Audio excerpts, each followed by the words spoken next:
Hello, നിങ്ങളൊരു working woman ആണ് എന്നുണ്ടെങ്കിൽ ഞാൻ ഇനി ഈ വീഡിയോയിൽ പറയുന്ന കാര്യങ്ങൾ ചിലപ്പോൾ നിങ്ങൾക്ക് റിലേറ്റബിൾ ആയിരിക്കും കേട്ടോ.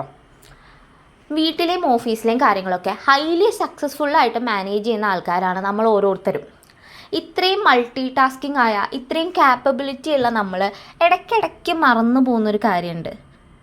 അതെന്താണെന്നല്ലേ, നമ്മൾ തന്നെ നമ്മുടെ സൗകര്യത്തിനങ്ങ് നമ്മൾ മറക്കും. അതായത് നമ്മൾ ഒരിക്കലും പ്രയോറിറ്റൈസ് ചെയ്യില്ല. എല്ലാം പ്രയോറിറ്റൈസ് ചെയ്ത് കഴിഞ്ഞ് ബാക്കി സമയം ഉണ്ടെങ്കിൽ പിന്നെ നമ്മളുടെ കാര്യം. അങ്ങനെ ഒരു സമയം നിങ്ങൾക്ക് കിട്ടാൻ പോകുന്നില്ല. എത്ര പേര് പോവാറുണ്ട് ഒരു പാർലറിൽ, ഒരു ഹെഡ് മസാജിന്, ഒരു പെഡിക്യൂറിന്, ഒരു മാനിക്യൂറിന്. അങ്ങനെ കുറച്ച് സമയവും കുറച്ച് നമ്മളുടെ പൈസയും നമ്മളുടെ കാര്യങ്ങൾക്ക് കുറവായിരിക്കും. ഇനിയിപ്പോൾ പാർലറിൽ പോകാനുള്ള സെറ്റപ്പ് നിങ്ങൾക്ക് ഇല്ലയെന്നുണ്ടെങ്കിൽ വീട്ടിലിരുന്നും ഇതൊക്കെ ചെയ്യാം.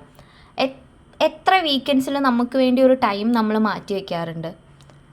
സോ നിങ്ങളൊരു കാര്യം ഓർക്കേണ്ടത് എന്താ വെച്ച് കഴിഞ്ഞാൽ, നമ്മൾ തന്നെ പ്രയോറിറ്റൈസ് ചെയ്തില്ലെങ്കിൽ വേറെ ആരാണ് ചെയ്യുക?